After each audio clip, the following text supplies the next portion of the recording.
And welcome everyone to the League of Extraordinary podcast. Of course, it's not only a circle debate, this is also a top rope wrestling talk, and of course, a universal wrestling podcast, and of course, Rewind Wrestling Radio podcast here. The host is Devious One, Ivan C, here with my familia, my brothers in arms, and of course, I have the Psycho South Philly, of course, Mr. Dom from Top Rope Wrestling Talk, and of course, I have the man from the South, Tyler Peters from Rewind Wrestling Radio podcast, and of course, my brother Nick from the Universal Wrestling Podcast. How are you, gentlemen? Good, man. Yeah, I'm doing awesome. I finally wore the X-Men shirt just for the Professor X podcast. Just on the Professor There you X go. podcast. I tried to last time. The kid got chocolate milk on it. It got washed. The stain came out. So, Thank God. Yeah. right? I know. Hey, I've done that. I've had like some good wrestling shirts, and I'm like, my gosh, I hope this washes out, or I'm going to keep my own tail for that. How could I do that? Right. With this kid, I kick myself for buying like white wrestling T-shirts every now and then, because as a wrestling fan, you rifle through those black shirts trying to find the right one. You're like, I don't want to wear that today. I don't want to wear that today. I don't want to wear that today. So every now and then, when somebody offers a color or white, you're like, yeah, I'll take it. Sure. And then your kid's like, no, you won't. So today we're here, ladies and gentlemen, to recap three things. As you see right behind me, we have Rampage, SummerSlam, and NXT Takeover. But let's start with Rampage. Not the full card. I just want to talk about that moment of the start of the show.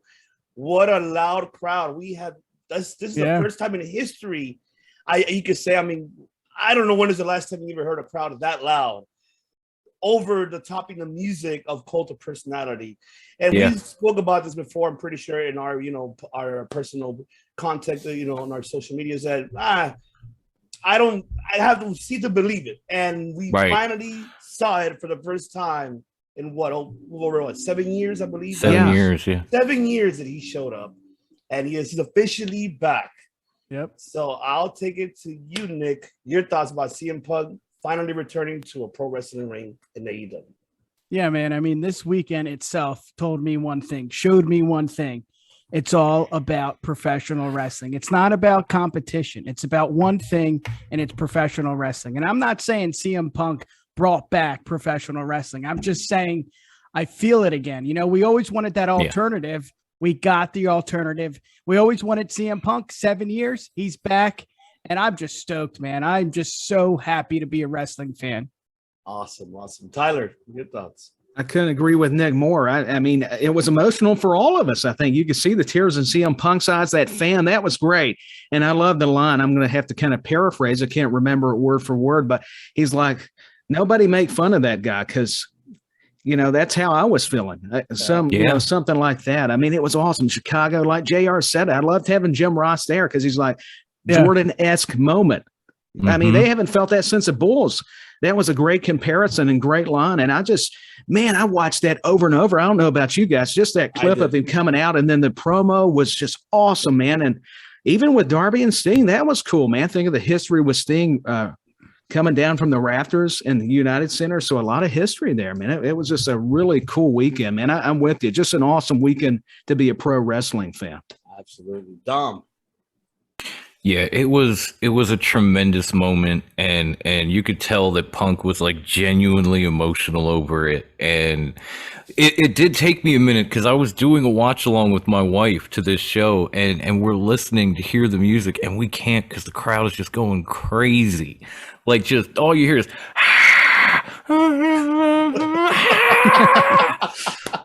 and I loved the opening line like that. I feel as special as Britt Baker at Britsburg or whatever it was. Like that was just the perfect way to start that out because like that crowd was hype. This one was hype. I've probably watched that segment like 3 times now. I watched it. I did the watch along with my wife on Friday night. And then of course, since my son went to sleep, CM Punk brought my son into wrestling when he was very little. He left. My son was barely 4. And so it broke his heart. So the next morning, I put that on, and I just had him sitting here next to me watching it. And as soon as he saw him, because he could barely hear the music, he jumps out of his chair. He's jumping up and down, CM Punk! CM Punk! And I'm looking at him, and I'm going, That is how I feel. Exactly. I don't have the energy to do that anymore, but that is exactly how I feel about this whole situation. I absolutely ate up that return, and I didn't even think I was going to. It was one of those things. It was like an ex-girlfriend. You think you're over, and all of a sudden one day she shows up, and all the memories flood back, and you're like, maybe we should give this another shot. Oh no. That's a great analogy. Yeah, it is. But it was beautiful. I mean, the whole show was pretty good, but like even the matches that followed were pretty good. I had my nitpick was like stop squashing Kira Hogan. That was it. That was end of story. The rest was beautiful. And the CM Punk thing, I don't think it could have gone any better. It was he cut a wonderful promo. He kind of went then now forever with it and put over some, talked about wanting to work with the young talent, talked about having scores to settle, immediately call out Darby. There he is in the rafters with Sting. I'm like, how can you make this more epic of a return? Yeah. Next thing you know, Daniel Bryan's coming down the ramp, and you're like, and your head explodes. That'll be next. Yeah, that'll be next. I mean, we might see that in All Out. I mean, Darby has Sting with him, so CM Punk. Oh yeah, well, I have someone to. I got some backup. Well. I got some backup. Yeah, Bryan. So. That'll be that could be next. Yeah, that could be next. I ain't gonna lie. This felt like this actually topped Hogan Rock WrestleMania 18. That moment when everybody was, how in Toronto, everybody went crazy for Hogan. Yeah. At this over the top big time. Like this way, way beyond. And like I said, we haven't heard a crowd like this in such long. Yes. It even brought a tear in my eye. Like, it did bring a tear in my eye. I ain't gonna lie. Woo! Great reference, man. Ric Flair, the Nature Boy. Reference. That's right. I'm excited about NWA. I doubt I'll get to see it. I'll have to hear about it. But man, that's big. Him with Nick Aldis. What a visual, man. That's somebody who reminds me of Flair nowadays in the modern era of wrestling. So I agree. Definitely. I definitely agree. But overall, we cannot wait to see CM Punk on All Out. And I like the fact how he closed the show. Oh, by the way, free ice cream bars for everyone. Like, I love it. And there really were. Yeah, and there really were. Like, you even saw it on eBay for like $1,000. Like, what the fuck? Yeah, I watched. It wasn't like live, but over the weekend, I watched like their media scrum after the show with Punk and Tony Khan. Yeah. And he's like, I'm finally going to eat this ice cream bar. I've been waiting all night. And he rips it open, he takes a bite, and it just spills. Like, it's all melted inside. So it just spills all down the ice cream bar. That's great. Oh, man. It was awesome. Like, maybe I shouldn't have left it out for 3 or 4 hours. My bad, guys. I know it's going to melt. It's so hot. Yeah. He ate it anyway, but it was just funny. Yeah, I just like the fact that he was straight honest and straight blunt. Even though I know people were waiting for him to say something about WWE, he don't need to. For what? There's no necessarily need to mention that the product at all. This is how he felt, and obviously we know who he was referencing to. So I'm happy that he's back, and then hopefully. Biggest question is how his in-ring skills is going to be. I mean, that's the only thing that I'm curious to see. How is he going to with the cardio and then with a younger talent like Darby? That's going to be very interesting to see. Yep. So, and then looking forward to see what other feuds he'll be having in the future. Me too. But that was the first question during the watch along with my wife that I had was like, okay, this is great. He's back, but how's he going to be in a ring after? A couple of cage matches and a 7-year layoff. Yeah. Like that. Is he going to be? I know it's Punk, but that's tough to come back from. Yeah. It's a fair point. Yeah, it is. I don't think we've ever seen something like that before, Mm-hmm. Athletes, really. Sports entertainers, wrestlers leaving and then coming back 7 years later, failing at something and then coming back. Coming back. It's crazy. Without the failing... Without the failing, maybe you could say Edge. Exactly. Yeah. Oh, yeah. That way. Yeah. He went into acting. He didn't necessarily fail, but he did pretty well on Vikings, right? Yeah, I enjoyed the hell out of Haven myself. I don't know about anybody Haven else, too. but I love that show on Sci-Fi. Like, watched it from beginning to end. But I'm with you. Vikings rocks, man. have an edge on there. He fit the part, man. And yeah, I don't want to spoil anything, but Lesnar could fit the role, but we'll get into that. Yeah, we're headed in that direction. We're heading there you go. And now let's head to that direction. Let's talk about SummerSlam that happened on Saturday. Mm-hmm. Ups and downs that it had, SummerSlam. Great overall. Even my buddy actually was in attendance, told me, yes, it was only about 50,000 people, but people started to leave because there were no beverages available. Oh, I heard about that. Yes. I thought I heard something about that. Yeah. It kind of like people were frustrated. I get a damn cold ice beer at that minute. Nope, they left. Yeah. Can I get some water? I've been here like 3 hours. I know it was a marathon. It was a long show. It really was. Yeah, And that was. Yep. Yeah, definitely. It was a long show, and they kind of went over because they were supposed to end it by the time Pacquiao was supposed to be fighting. So I'm pretty sure they were not happy about that. Yeah. Mm-hmm. Yeah. But overall, I'll take it to you, Tyler. Your thoughts overall about the pay-per-view and your ups and downs overall about I'll start with the ups. I thought, Seth Rollins' Edge delivered. I thought 2 great workers there. I mean, great match. It did go a little bit long, but that's okay. It's worth it. I'm glad they got the time. My down segment had to be Ava Marie, Alexa Bliss. With all due respect, I hated it. I wanted to talk about sleeping. I could have got a snack or a drink during that match and would have had no problems. But in another moment, go ahead. Oh, I'm sorry. I was going to. No, I'm sorry. I'm go bad ahead. at No, that. hey, add they whatever could have you had a like. better match with Becky and Sasha if they took that. I mean, Becky and Bianca if they took that off the card altogether. I know that, that would have still been more entertaining. That's why I said add another layer, because that's how boring it is for me to talk about it. That's how bad that match was. But another down moment, and I hate to keep, hurting on the Miz and Morrison there, making fun of them, but I hate that segment, the Moyes segment. Well, and I would have much rather had Kevin Nash, Scott Hall come out, with all due respect to Xavier Woods. Hey, yo. Yeah. I couldn't even get my words together because I'm like, that's so bad. That's my cover.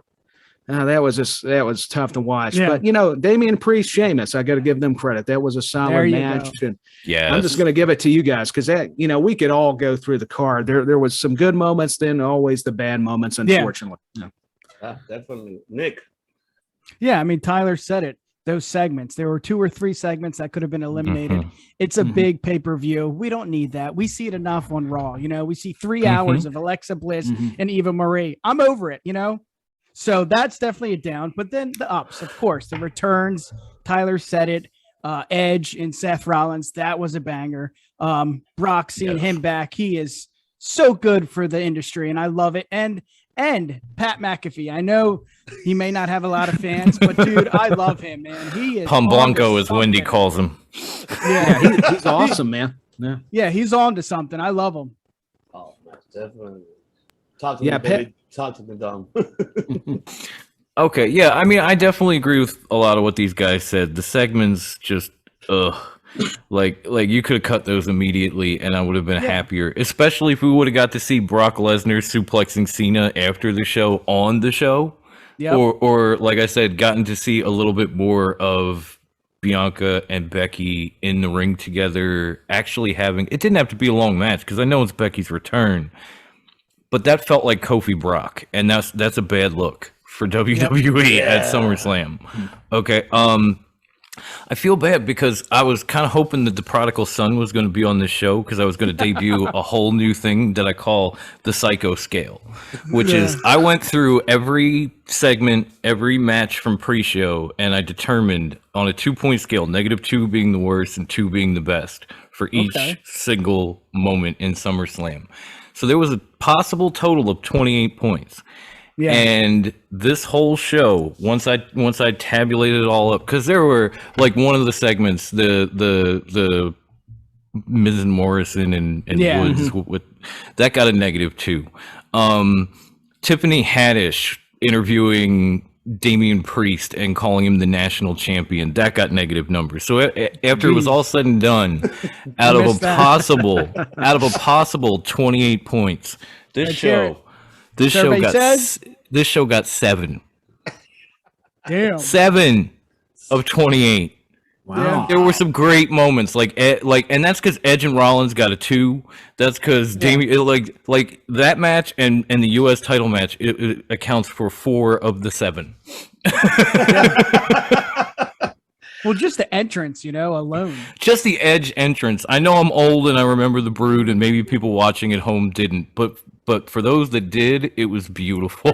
It was. I just could have wished that Gangrel would have accompanied him to the ring. Yeah, that would have been. No, Yes. it was cool though, man. Have him popped pop on up in that, the Rex Manning shirt with the cup of blood. Yes, that's what I wanted. Like, just to see him just walking, Edge down the aisle with a cup of blood, and my God, that's would have been epic to see. But oh well, it didn't happen. But I'm with you all. The only thing, the biggest one that you brought it up was the Bianca and Becky. Oh yeah. It brought a lot of negative to our social media overall, because of the fact, if we're touching that little, soft subject, the stereotype, how you mentioned comparing it to Kofi and Brock to Becky and Bianca. Even Nikki Bella said, like, the post match, like, I was not happy about it, the way how it represented the women. People weren't, and I'm with her on that. It really deteriorated the belt itself and the women itself. Like this, like a slap in the face to the women, and it got me pissed off too. It should have. They should have got more time. I'm with you on that. Like, they should have got rid of or at least put Alexa and Eva Marie damn pre-show, not in the main card. And they should have a longer minutes and put a hell of a fucking match, but they did not do that. And I'm just hoping to see what the hell they're gonna do this Friday and see how they're gonna rebuttal to that. Yeah. True. Like I didn't need to see. If I want to watch Tiffany Haddish, I'll go put on a comedy special or a show. I don't need to see her at SummerSlam. Yeah. Exactly. With all due respect to Mario Lopez, if I want to see him, I'll go watch Saved by the Bell. I don't need him standing there going, "Yes, I'm a wrestling fan. See my Heart Foundation T-shirt? I'm a wrestling fan." I don't care. I really don't. Like, I'm here. I know what WWE tries to do. I'm not one of those people. I'm here for a wrestling pay-per-view. That's what I want to see. So that's one of the reasons this probably scored 7 out of 28 in my book. I'm sure for casual fan or something, they probably went, "Oh, this was great." But for wrestling fans, I feel like people were sitting there going, "Okay, wrap it up." On multiple occasions. Like, just hold up the sign like the Chappelle Show. "You need to wrap that shit up, B."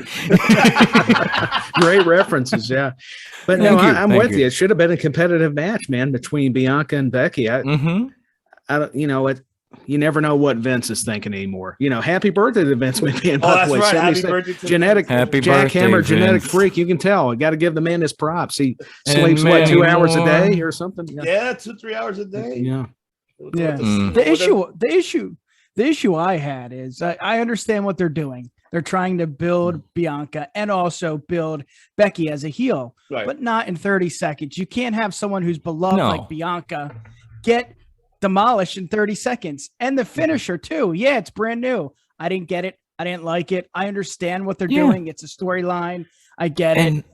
And another thing, why is she on SmackDown? Raw needs help. So many questions. I don't know. Yeah, that's what I was going to say, Nick. Thank you. Because she was drafted to Raw. She gave up the Raw Women's title to Asuka and the Money in the Bank briefcase. Then she shows up on SmackDown. And didn't they already try to turn her heel, and the crowd pop and the reaction just completely destroyed it? Did you hear the pop she got at SummerSlam when she came back out, even after she won the title? Aren't we just going to have the same thing all over again?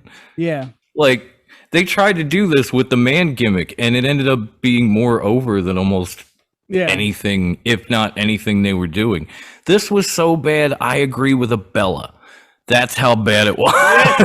Very true. Very true.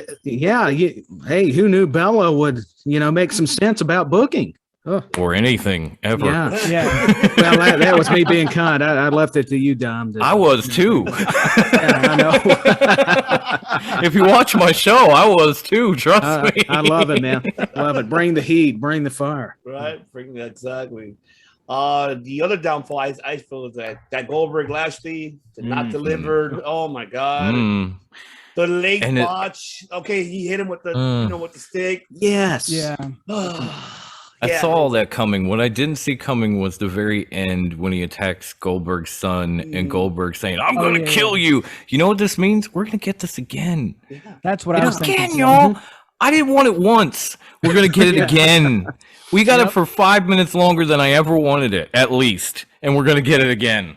Yep. And if we do, what if Goldberg might win? Like all of this is wrong. All of this. Yeah. It's a all shame, of this man. right here. Yeah. And it's luckily maybe not for be, us, no, go ahead, Nick. Go ahead, no, Tyler. you go ahead. No, you got it. Luckily for us, we don't get to see Goldberg until next year, right? He has 2 matches. I think he did those 2. Thank God. Mm-hmm. Thank God. Yeah. Thank God. Hence Sorry, the knee Tyler. injury. He's going to have to recuperate. I love it. Yeah. Yeah. Hey, it just means we're having fun, man. Just this conversation. But the Goldberg thing, it's a shame because I was a fan back in WCW, but it's like they've just, I think, pushed him down our throats so much. And unfortunately, he has lost a step. He looks great, but he just, as far as the work, it's not there. That's all I was going to say. And he didn't have a lot of steps to begin with. Like he has never really learned to be a professional wrestler. Can we just say that? I mean, he was coddled in WCW, then he went away, then he came back to WWE, and you're like, wow, you're the same dude. And it was impressive physically, but then when you saw him in the ring, you're like, wow, you're the same dude. Really? I'm gonna give him a credit to do. At least the match lasted a little bit. It wasn't that short of a match. At least he lasted. So I'll give him that credit. He almost had 3 moves in this match. I mean, he did 2 variations of a power slam and a spear. So that's almost 2 more moves than he does in a WWE match in 2020 in the 2020s. So it's like 1.5. I'll have to check with Anthony and make sure he's more of the stat guy than I am. He's more of the stat guy than any of us. What about the main event on Roman Reigns, John Cena? I can say it was a great match. Yeah. It looked like I was rooting for Cena because I'm like, yes, I just want Devin from Clark Street to get mad because I wanted his tribal chief. Yes, that's what I wanted that rant. I wanted it bad. Me too. I just wanted that rant. I wanted to say I told you so. I really did. Yeah. I mean, your thoughts about the match, though. What do you guys thought about the main event? So I'll go with you, Tyler. I thought it was a great match. Cena proves he can still go. I mean, why should we doubt him? I'm a fan of Cena, but as much as I respect John Cena and the Summer Cena deal, I love what Roman Reigns has been doing with Paul Heyman. This whole tribal chief acknowledged me having the Usos. Everybody's got gold. And, hey, we're going to talk about it. That end was beautiful. When Brock Lesnar's music hit, Roman sold it with those expressions, and Paul Heyman, too. That's why he's one of the greatest creative minds ever. And then Brock comes out, and I love the beard. I love the new look. It's very Viking-esque, like with Edge. But, man, he's still the beast, so I can't wait for SmackDown. It makes me look forward to Friday night. Oh, yeah. Definitely. Yeah. Nick, your thoughts? Yeah, I mean, we're probably all going to say the same thing regarding the match. It was just great to see John Cena back. It was great to see the best, what Michael Cole said, the best ever versus the best now. Regardless of that, I'm more excited to see what the hell Heyman is going to do between these 2 guys, Brock Lesnar and Roman Reigns. I'm so excited just to see that. Oh, man, definitely. How about you, Don? Feel the same way? I definitely do. I definitely agree with these guys. I could still see Paul Heyman on his knees screaming, "No, no, Brock, no!" Like that was phenomenal. I'm always going to be a Paul Heyman guy because I grew up with him in my backyard. But I'm going to take this in a different direction from everybody else because that's kind of what I do. You remember hearing those people when like Sammy Guevara fought MJF and they went, "Oh man, the finish was so unrealistic. You can't kick out of these things." How about John Cena with the middle rope AA on Roman Reigns after using how many AAs in that match and getting the kick out? For those of you that complained about that, how does Roman Reigns kick out of a middle rope AA after the beating he took? I'm not one of those people. I'm talking to you. How do you complain about one and then say and then those same sorts of people were out here, "Oh, that Roman Reigns and Cena match." Like, oh, come on, fuck out of here. If you're gonna call it both ways. What all of a sudden wrestling fans have became a huge group of heel refs. I'm Bill Alfonso. It's right down the middle. I love it, man. But I love the Brock return. I really did. Yeah. I thought he would look like he was in better shape than the last time we saw him. That's in scary WWE. Oh, for sure. Which is Yes, that was going to be my net, which is scary as fuck. Like, he walked down the ring with that beard and the hair and new muscles, and I thought, now he looks like a beast. Yeah. Like, I know they always call him that, but now he looks the part. And again, you could have cut these segments because I wanted to see him throwing Cena around the ring at SummerSlam again and flash back to the 17 suplexes. That's probably why he did it for that reason, to reminisce. And hey, remember this? Right, it's like, everybody remember this? Suplex City was born right here. Yeah, it's a shame we didn't see that. I would have loved for him to keep it rolling and just enough to catch Lesnar and Cena. You know, that would have been great. Yeah. Oh, yeah. I mean, just the YouTube clips alone were gold. It was like, oh, I'm watching that again. You got my view. Now, let me share this again. Right? Man, what a way to go out for Cena, though. I mean, it's unfortunate, but hey, at least he did it. And it's done with. Now back to Hollywood. So hopefully we get to see him again, maybe at the Rumble or maybe Mania next year. I don't think we're going to see him anytime this year. But with this Brock Lesnar return, I am glad. This is like your counter of CM Punk. So that's why they didn't make no mention, no comment about it. No, not even, we recently Lesnar was in Vegas. He spotted in Vegas. So he hit himself very well for him not to be spotted in Vegas. And it's Sin City. I mean, shit, exactly. I'm pretty sure he wanted to go out and gamble, anything he wanted to do, but like Corbin. Like Corbin, forgot about I think that's been fantastic what he's doing. I mean, I'll give it to him. He's committed to that character. Yeah, he's doing a great job with it. As much people don't not like him, but that's the whole point. He's not supposed to like this individual. And hey, personally, myself, I mean, personally, I like him. Of course, the character I fucking hated, but I gotta give credit where credit's due. That's what kayfabe's all about, right there. And that's what it's all about. What is missing in professional wrestling now? True. You don't see that anymore, and that's why I love about it with Baron Corbin. But also with Lesnar, I've been looking forward for this Friday. What's going to happen? Mm-hmm. Are we going to see a ladder match?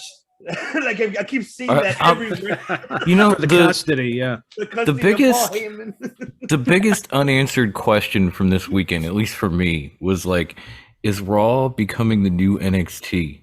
Because SmackDown got everybody. They got Becky, they got Brock, they got Roman, they had Cena. What's Raw got? Raw's got Karrion Kross coming up as the fourth member of Demolition. What the fuck? That's a good comparison, actually. I can see that. Thank you. But they really are. Like, SmackDown gets everything, and Raw's just over here like, what about us? I thought we were the A show. What the fuck? Well, you got Goldberg. We don't want Goldberg. And we kind of wonder why Raw is kind of tough to watch at times. Even when it's getting good, it's still kind of hard with that 3-hour format. That's why I just kind of actually watch highlights of it, because I may still get to watch it on the DVR. But we've got so much wrestling. And don't get me wrong, guys, I'm not complaining. But it gets busy sometimes to catch up with all of it. It really does. Yeah. It really does. Agree. Like for us, I've been binging like NWA Power lately just to get caught up before the weekend, because obviously we've got the big NWA weekend coming up. I love it. And I want to know what the build is, but I am so far behind because I'm catching all these other shows to try to bring them to you or preview them on someone else's show like this, that sort of thing. Absolutely, it's tough. But we love it though. It's the summer of pro wrestling, and this is a great. Oh, absolutely. I love it. But I know you were happy, Tyler, because you're she's now what? 12 times? 12 times. 12, yeah. They're finally giving her the number back, because I thought, Money in the Bank, they said 14 times. Now we're going to call her 11 times. So I was confused about that. Yeah, they took 3 titles from her. They took off the NXT titles, and then they took off her tag team title reign. So 14 became 11, and now it's 12, but technically it's 15, but it's 12. See, I didn't understand that. That confused me. But I'm happy. Rhea Ripley and Nikki both are great talents, and I know people get tired of Charlotte because they do force her down everybody's throat, but I can't help it. I guess it's being a Flair fan of the family. Yeah. And she's no longer just Ric Flair's daughter. I think she's been very well established as just Charlotte Flair. So we can all, agree with that. And I think she's great, though. And she has the opportunity. So, yeah, I'm a mark for Charlotte. So everybody's got to bow down, whether you like it or not. That's right. Just, people get mad at me when I say these things. Like I said, I love Nikki, but Nikki is a place setter for Charlotte. And people got so pissed. And to those people, I'm sitting here today saying, I told you so. You can get mad all you want. Get mad at WWE, not me. I'm honestly not mad about it. I'm actually me either. I enjoy it. I'm not either. I'm just saying. People coming at me like I'm calling Vince McMahon and being like, "Yo, Vinny, real quick, you got to give Charlotte number 12, homie. Bye." It's good shit. Though. Okay, Tyler's bye. Paid for that. He's gonna, right? Richard's calling him. Bruce. Yeah, he's calling him. So he's telling him, "Hey, I know every show." See, so blame Tyler. Don't blame me. Yeah, blame me. I'm one of the fall guy. But here's the point, though. Charlotte, to me, and I want to get your guys' take on this. I think they trust her due to her experience and being the one to carry as one of the 4 horsewomen. I mean, think about it: Bayley, and then Banks, and Becky coming back. I think that's a formula that Triple H had built in NXT, and it's been proven. No, I absolutely agree with that, because when you say, like, as far as big names or big talent, what does Raw have? They've got Charlotte, and that's pretty much it. Like, nothing against Bobby, nothing against Drew, nothing against that, but these are guys who have more recently gotten to the top of the card, where Charlotte has been on top of that division for years. Yeah. But she's proven that at NXT, though, like, for sure. Yes, yes. And I think Tyler said it perfectly. I mean, they trust her. Yeah, she's a Flair. We get that. Maybe that's how she got her, foot in the door. Okay, that's great. She's there now. But look at her. It wasn't because of Flair or Rick. It was because of her. I mean, her work, her ethic, everything is just phenomenal. So all the haters can go, I'm a big fan for Charlotte. Not every wrestler's kid is an instant success either. Like, they have to put the work in. Yeah, great point right there. Like Ted DiBiase Jr. lasted a cup of coffee, I had so much high potential for that kid. Me too. I really wanted to succeed. I really wanted a Money Inc. 2.0. That's what I kind of wanted. Yeah, I really wanted that from Ted Jr. That would have been awesome to see him and Cody. And have just. I mean, she's running another Money. Isn't she technically the second Flair who tried to get into pro wrestling, and the first one didn't work out very well? So talk about David Flair. Yeah, David Flair. Oh yeah, David Flair. Well, and then. And unfortunately, Reed, he died. He would have been a star, but unfortunately, with all that, and I think that's what really motivated Charlotte too. Yeah, to it did go on and pursue wrestling. So that was awesome. I think that's what makes me more of a fan of her too. Yeah, just slow down on the title reigns. That's all I'll ask. Unless she's passing Daddy, and then go for it. Well, that's definitely going to happen. Yeah, We'll have that Nitro moment. It'll be a remix on Raw. The record still says Flair, but it's not Ric Flair. There you go. I agree. And what Reed, though, I think Reed would have been I see, a couple of clips of him before the whole, in Japan. So I think he would have been great for New Japan itself, or in the Japanese industry. And the kid, really, really great. He had a lot of potential. But I don't want so I mean, like, there's a lot of wrestlers kids that made it, but, like, speaking of New Japan, where's Cody Hall these days? Oh, he's actually I don't know if he's in DDT, or I don't know where exactly he's at. But exactly, I'm trying to find him. Like, he's been on hiatus for quite some time, but he was great himself. Like, he was not bad in New Japan or in All Japan. He was, he's great. For his size, he should take advantage of it. But it just depends. Like, yes, it gets your foot in the door, but then what you do with it is completely up to you. Oh, definitely agree with that. Yeah, you've got to want it. Yeah. So we could say overall that the best match in SummerSlam was Edge and Rollins, pretty much. I mean, I did enjoy Cena and Roman, but I think Edge and Rollins stole the show for me, in my opinion. I don't know how you guys feel about it. So absolutely, I agree with that statement.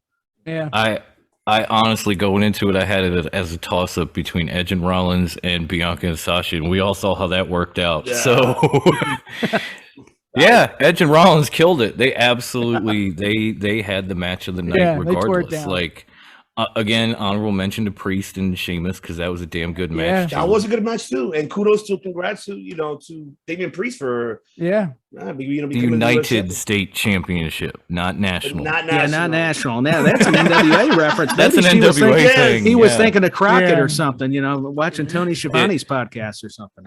If Tiffany ends up appearing at Empower this weekend, we'll know what she was thinking.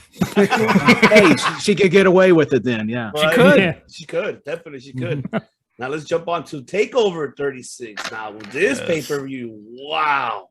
This. Can we just pray to God that this is not be the last time we see a takeover like this? Dear larger than Marco stunt baby Jesus. Please don't take these takeovers away from us. Don't take it away. Please. Rebuke Nick Khan.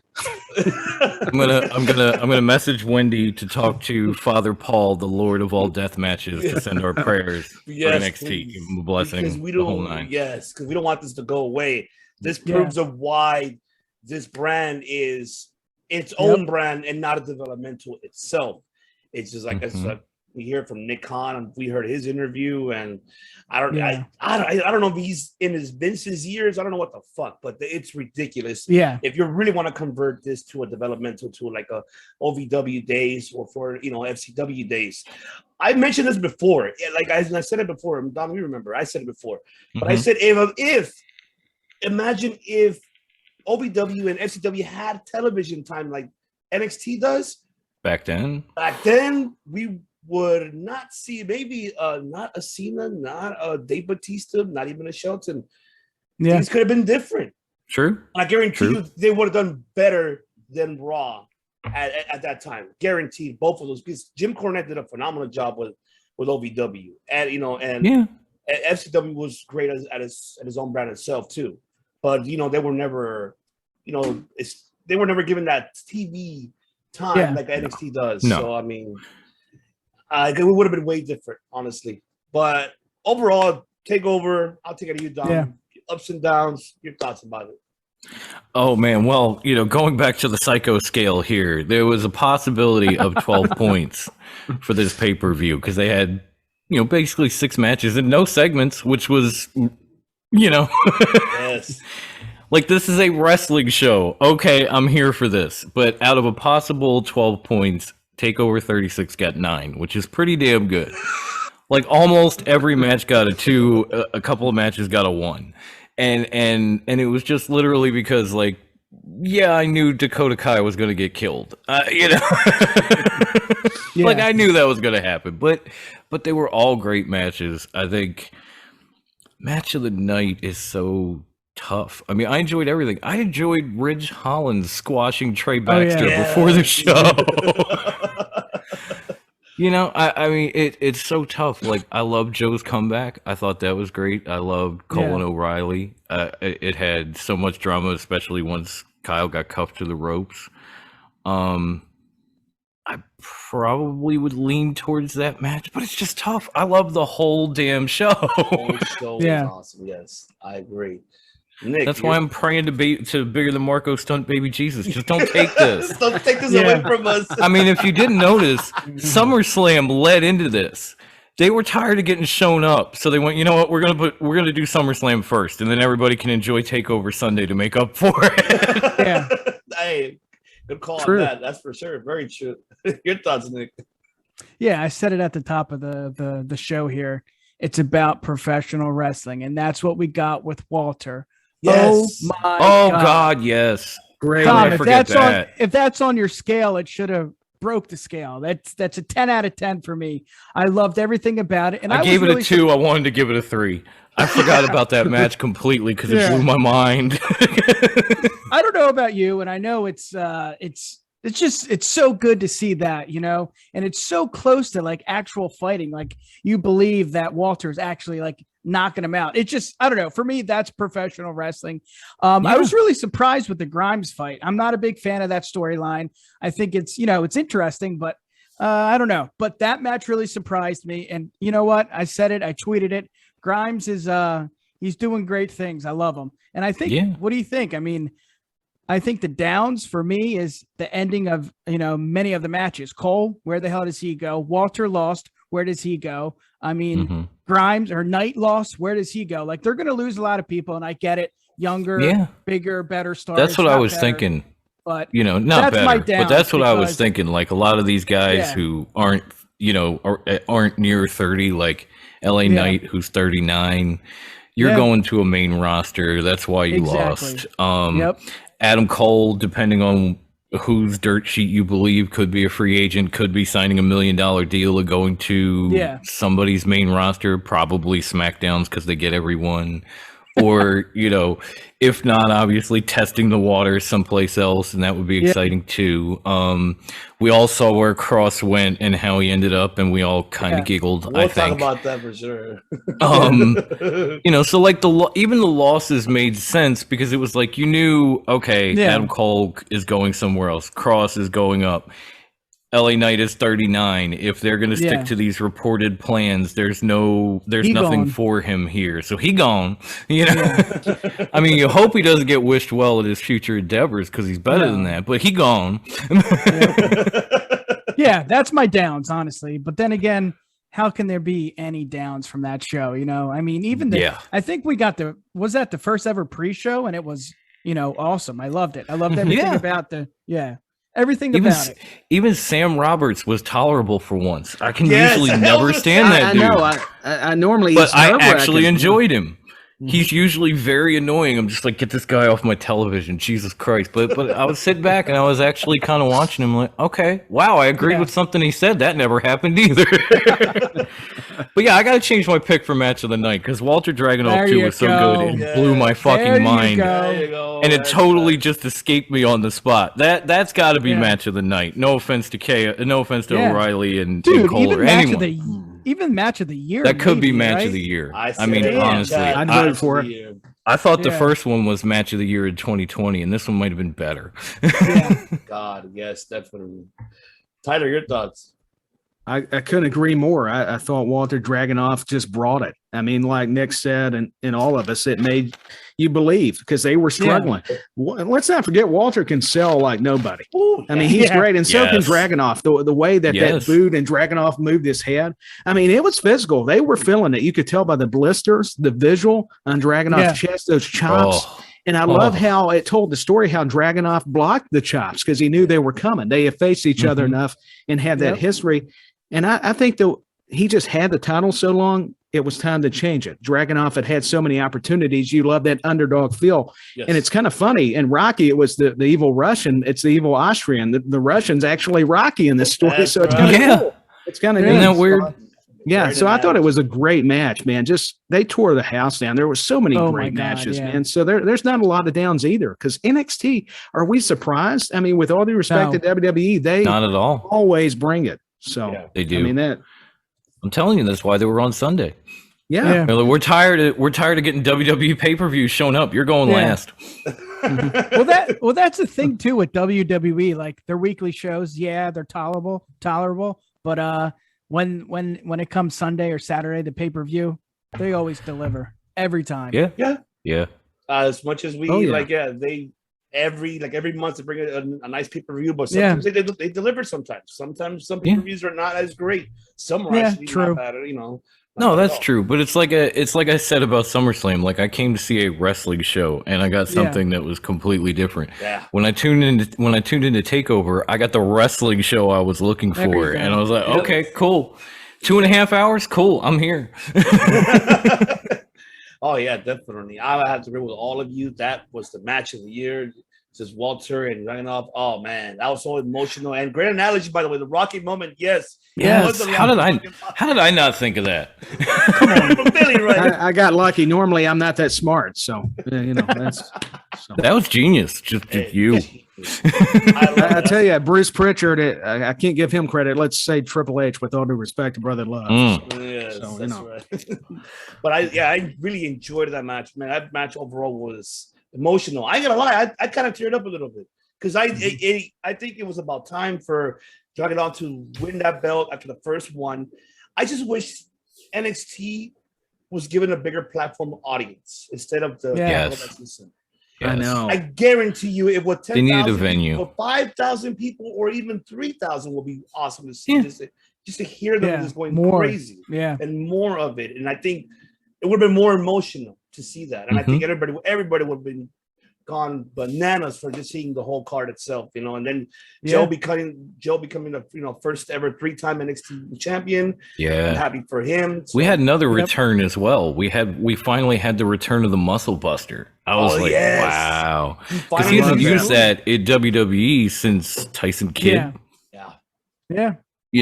Sad situation, but not exactly Joe's fault. So to see him actually go for it, I was like, he's not doing this, is he? Like, are they going to let him do this? And then there it was. I was like, wow. Well, I mean, what a way to end that chapter with Cross, and just ended it that way. I'm happy for it. And like how you guys mentioned, I mean, what's next for Cole? What's next for? We already know what Cross. So let's talk about fucking Cross. Jesus, like, oh god. Demolition 2.0. Why are you doing this to this gentleman, man? No. Apparently, his new gimmick is he's like the bastard son of Crush. Yeah. And eventually, he's going to grow a mullet, and then they're going to frost it blonde and put him in pastel colors, and he's going to say, "Brother." Man, that brings back some nostalgic memories. I'll tell you, against Macho Man, wasn't that the big feud when it was Crush? Yes, I agree. Yeah. And you know what? I know everybody, this is what Vince always thinks. Sex sells. So you know what? You bring back Eva Marie, but where is Scarlett? Like, come on. What is the story here? He's gonna struggle, and then Scarlett's gonna show up and touch his pee-pee, and then he's gonna shoot straight to the moon. Is that really where we're going with this, Vinny? Is that where we're at? I'm just saying, sex sells. Can Tyler call Brother Love and maybe see if this is where we're at with this story? Because I have no clue. I'm guessing. Yeah. It's good stuff, pal. Come on, I love it. It's such good shit. Absolutely. Yeah, absolutely. Everybody's got that Vince impersonation. Yeah, I'm just saying sex sells. I want to see more of her. I don't get it. Oh, yeah. This gimmick, he is amazing. I mean, he was NXT champion for a long time. Rightfully so. I don't know. It is what it is. I'm glad that I'm seeing him on Monday nights, but I don't know. I want something different. Yes. Yeah. I agree. And I definitely miss Scarlett in that cat suit. Jesus. Yeah. It's a great package, though. I mean, the entrance is awesome. You lose something when she's not there. You really do. I mean, she's attractive, but I agree. Like you guys were talking about. That's what I mean. Why not bring her in there? I mean, imagine that on Raw, for crying out loud. Come on. They want to be. We've been talking about this. Exactly. They need something. NXT is supposed to be developmental, and they created this character, this entrance, this aura, this valet, and it's all beautiful. And then he comes up, and he's got like next to none of it, and he's wearing a demolition costume. Yeah. Like why? You had this. It was there. We saw it. We all liked it. Maybe even I loved it. Yeah. Don't change it. And you had to change it. Yeah. It doesn't make any sense at all. I don't know. We don't know what the hell is going through Vince's mind. I don't know who's behind the years letting him know, hey, you should change this, pal. I don't know who's telling. But I feel like one of us has to tell him. Like, you can change NXT all you want, but it won't matter when you call people up and you treat them like Karrion Kross, or you treat them like Keith Lee, or because you establish these guys and you got them over and they know exactly what they need to do, and then they get there and you say, okay, change all of this. Yeah. You know what's great too? Samoa Joe was released. He came back and he won the title. It's like, wow. And like you said, Dom, he brought back his special move, the signature move that probably Vince banned. So Triple H was like, you know what? Screw you. Joe's going over. Yeah. Joe's going over. I'm sick of you sticking your normal size nose, because as somebody with one, I'm jealous too. I'm sick of you sticking your normal size nose in my business. I'm gonna have Joe come back as Joe with a muscle buster and become a champion. Go to hell. And I think that's why we see the stars wanting to go back to NXT, to be honest. Yeah. I mean, it makes sense for Balor to move up to SmackDown, because he needed that run in NXT. I'm just in total agreement with you guys. I mean, that's great observations. So some days I just picture the Prince banging on the back door of the Capitol Wrestling Center, like, let me back in. They didn't give me Roman. Now I'm stuck with Corbin. They still don't know how to use me. Let me back in. I got my old entrance and everything. Come on. I'm tired of going. Oh man, definitely. I just wish we'll see in the next couple of months how they treat Cross. I'm hoping I'm at least Paul Levesque get into Vince's mind. Yeah, Beg him for God's sake, let him keep his old entrance, bring Scarlett alongside with him, because that woman helps him put him over more with the TV audience and also the audience live. It's just, I'm hoping, I wish him nothing but the best. I seen him in Independent Circuit live, both of them. I just wish him nothing for the best. And now the biggest question is now, where does Adam Cole go? Are we going to see him on SmackDown, or are we going to see him? Obviously, everybody keeps saying AEW, but what about Ring of Honor? What about New Japan? What about NWA, for example, this weekend? He's a free agent by this Friday, and that's it. Not big clause. He's able to go wherever he likes. Oh man, Cole versus Aldis. Oh, I would love that. Oh, that would be love that. Big. Oh yeah. Because now that Walter has been dethroned, he has no chance of catching Nick. So that's longest reigning champion in wrestling. Yeah, good point. Well, you forgot about Jacob Fatu, though. Don't forget about Jacob Fatu from MOW. Yeah, but Aldis has had the title longer. It's like 1,000 days plus. Right. Yeah, he has it longer than Jacob Fatu. Way longer. Nothing against Fatu. I love that dude. I absolutely love awesome. that dude. Yes. MLW, you name it. But Aldis has had it like twice as long as Jacob Fatu. Yeah. So I'll take it to you, Mouth in the South. Where do you see Adam Cole? You know what? NWA sounds cool, like going against Aldis and, Trevor Murdoch. He could even work a match with him. I mean, he could work with anybody.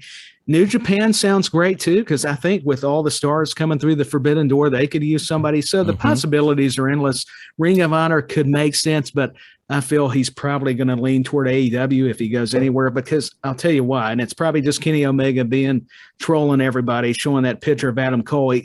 Anytime somebody becomes a free agent, somebody's kind of throwing it out there because all the dirt sheets get a hold of it. So, but I don't know. I'd love to see what he could do on the main roster, though, if he stayed with WWE. So there's so many questions that it's hard to have the answers. So that's just my takeaways.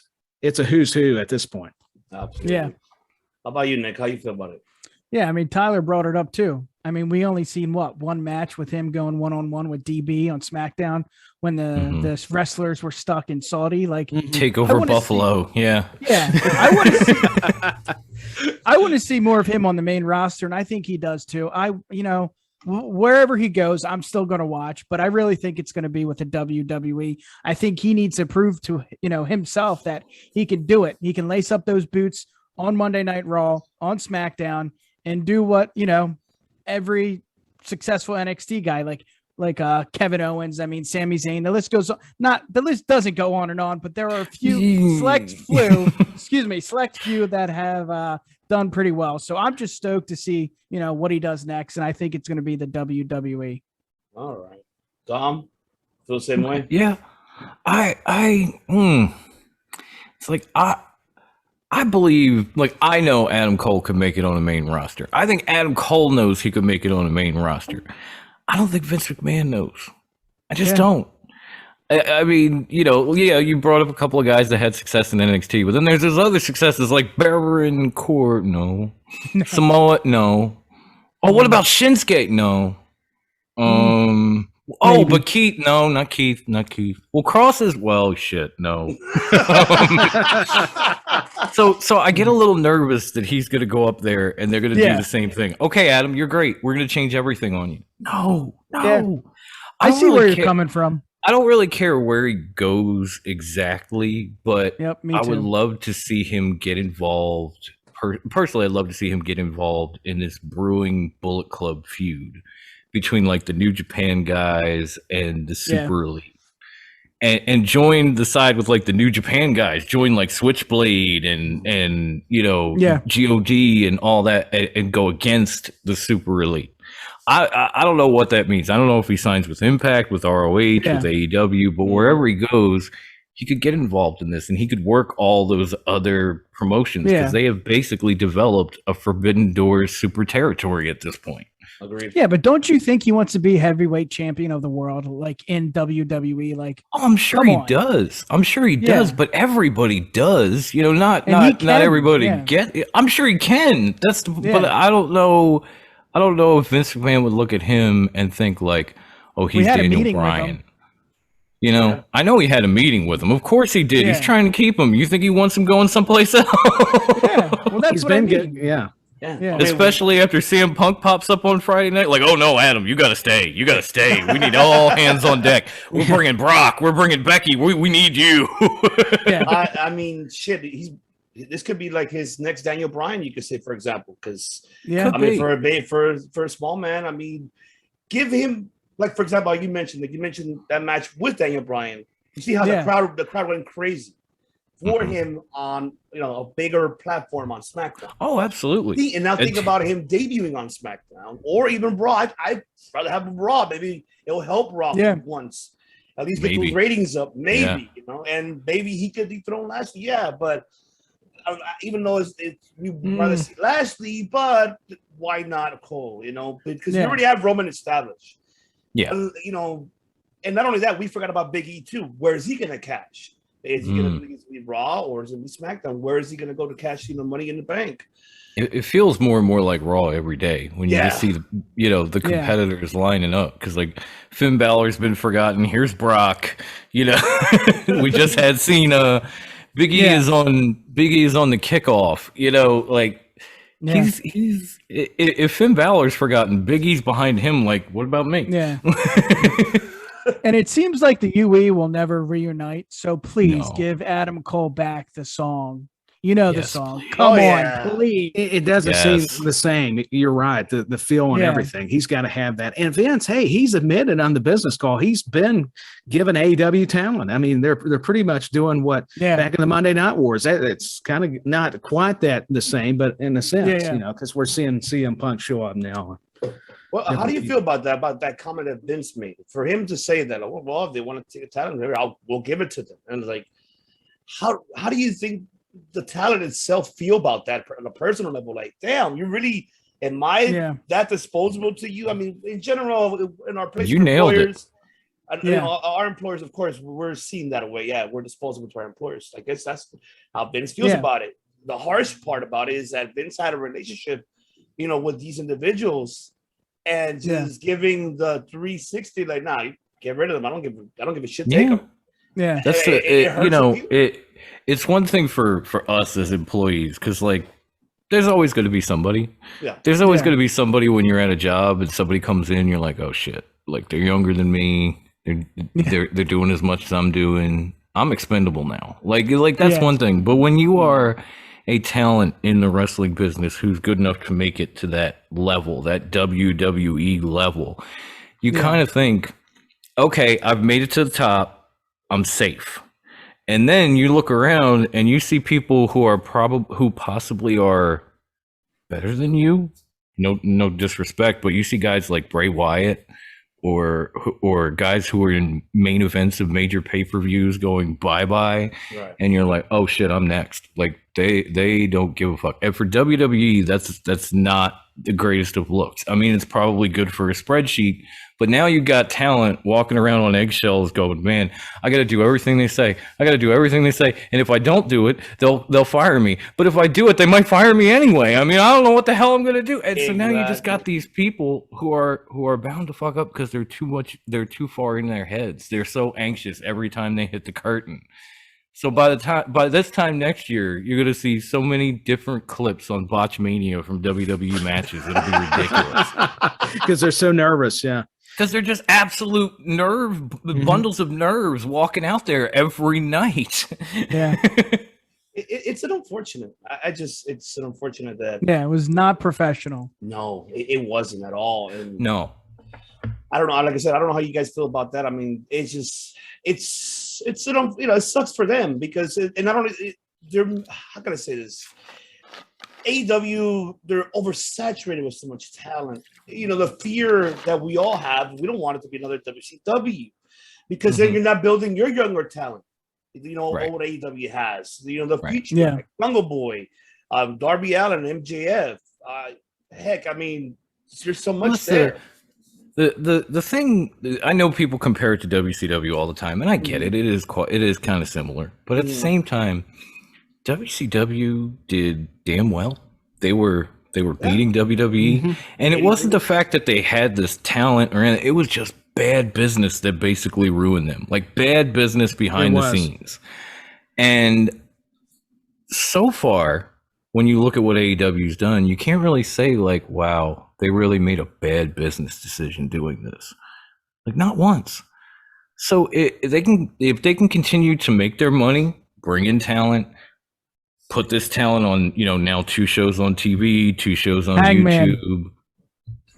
Well, Hangman was having a baby. It's not even like they dropped. They let him go home to be with his wife. Like, let's just hope that.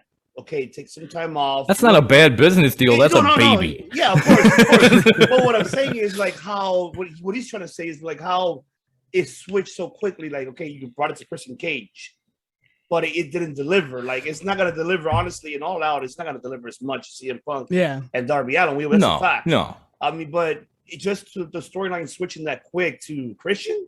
I mean, no disrespect to Christian. I give him a lot of respect. He put on a damn good show at Rampage. I'm just saying. He did. He did. He did. That's the old school TNA Christian that I seen. Yes. That's what it reminded me. That's the leader of the Christian coalition right there. Brings back memories. That's how he rolls. I love it. But man, it just we'll have to wait to see how the future is for AEW now with CM Punk there. We'll have to wait to see if Daniel Bryan shows up. He's the next one in line, and then Adam Cole will see SmackDown. So. And the other big difference between WCW and AEW was the veterans in WCW were doing anything to keep their spots. The veteran guys they bring in AEW are actually working with the young talent and getting them prepped and ready for when they do come on these shows and showing them like how to work hard cams if they haven't and how to do this and better ways to do that and kind of smoothing them out. Like, Britt Baker's one of them. How horrible was she in that shitty barista promo? And all of a sudden it was like Jericho said, come here. Come here, child. I did this promo back in the day where I labeled everybody a conspirator. I'm going to give you this and you're going to make it your own. And she did. And from there, DMD is on top of the women's division and on top of the world. But it was not like that on the boat with the shitty barista promo. And so while WCW's veterans were big money guys trying to hold their spots, AEW's guys are just they're pulling a paycheck, they're working with talent behind the scenes, they're doing commentary, they're going wherever they feel they need to be and helping. They're not hindering the product. They're trying to move it forward. Mm-hmm. And again, that's not exactly a bad business decision, where with WCW, it was a horrible one. Yeah, it's true, because obviously the Hogans and Nash, I mean, they didn't want to lose their spot. Not even Savage, and I love those guys. I grew up with all of them. It's but they didn't want to leave that spotlight. It's like right. They didn't want to move, so WCW had to sacrifice the Jerichos, the Benoits, the Malenkos, Lance Storm, Rey Mysterio. Yeah. A lot of guys that ended up going and making WWE what it was.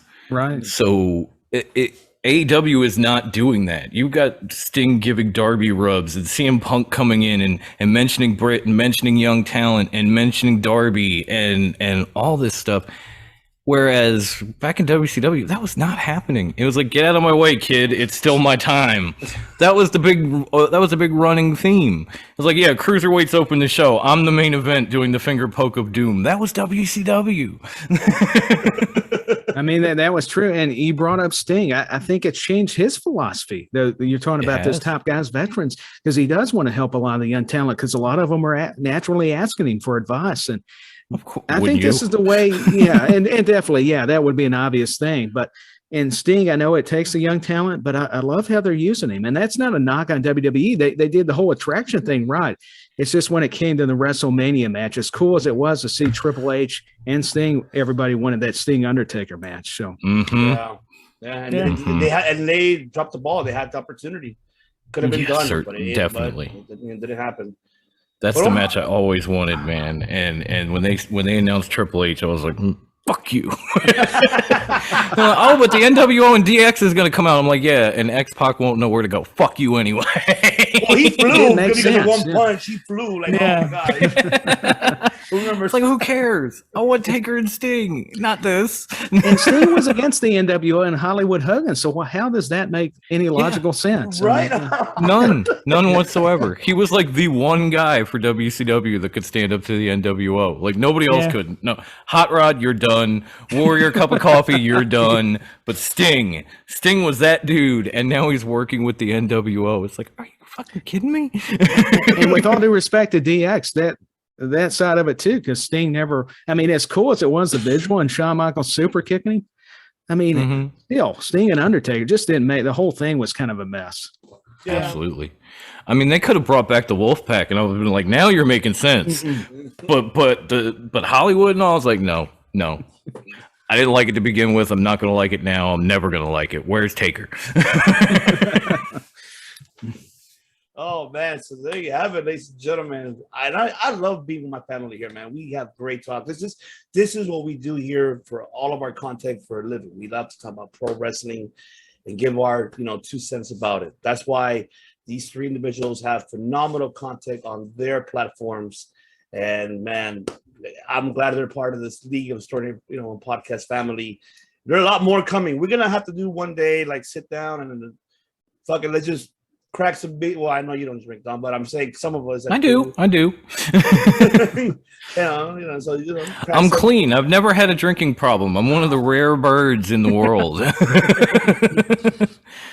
And just talk about wrestling. And we don't want one day. I want to do a top 5 NWA matches of all time, but I want to go to the Crockett days still, Tyler. I want to do that. Oh yeah, I think hey, you've got to go to the Crockett days. You think of Magnum and Tully, and then Dusty and Rick, all those matches, and Road Warriors. You could do tag teams, and it would be a fun show. I'd be all for it, man. We'd have to do it. Oh, definitely. We'll plan it out because I have to do my research and go back and I know some of them, but not all. I'll have fun doing that research.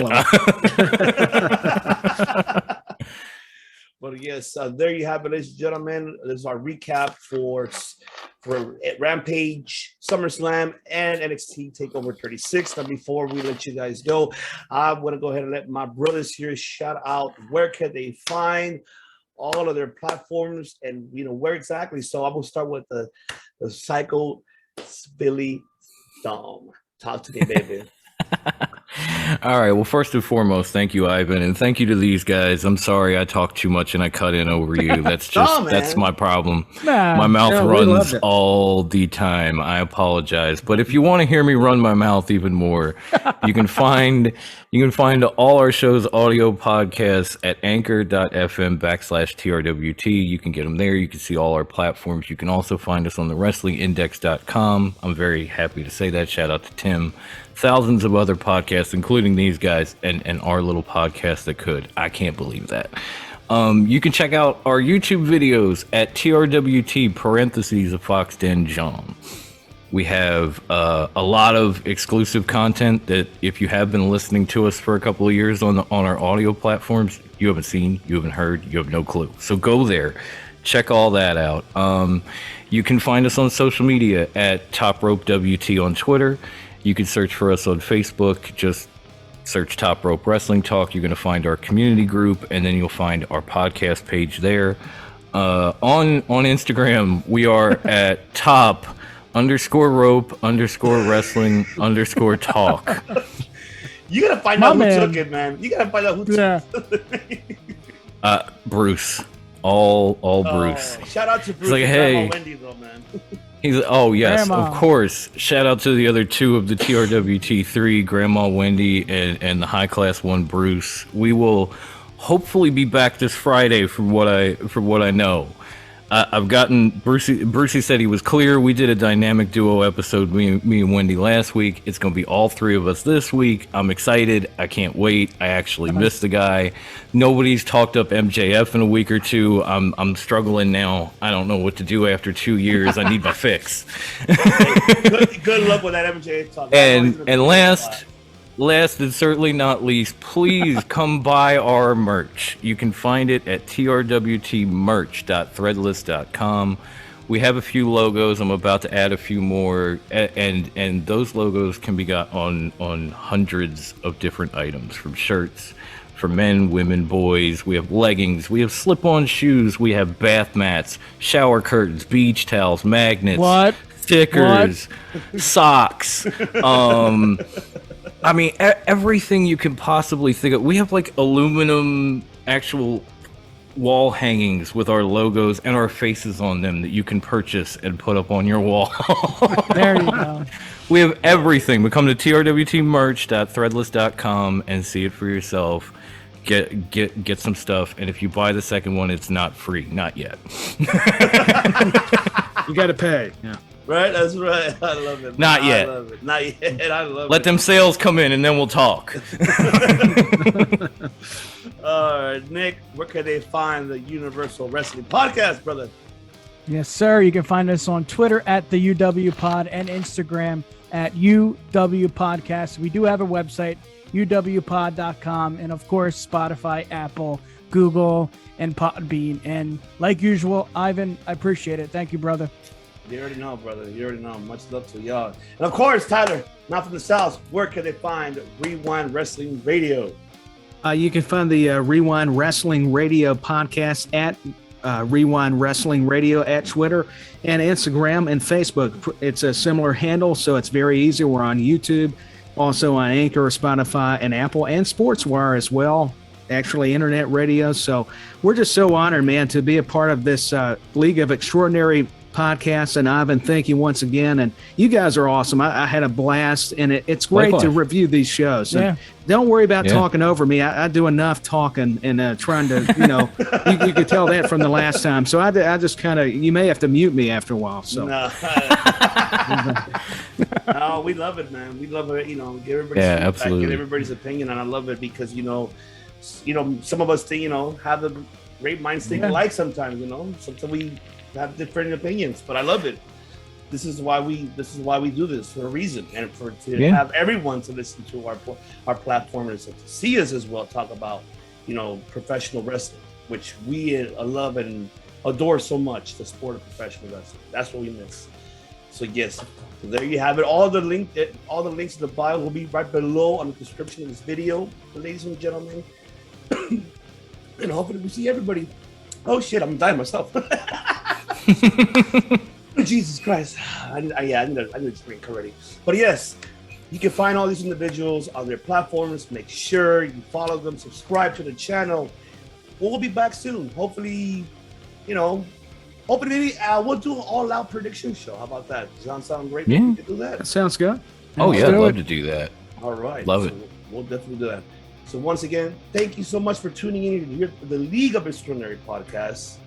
And we don't, like I said, once again, I always say it every damn time, we all just don't make podcasts here. We all make history.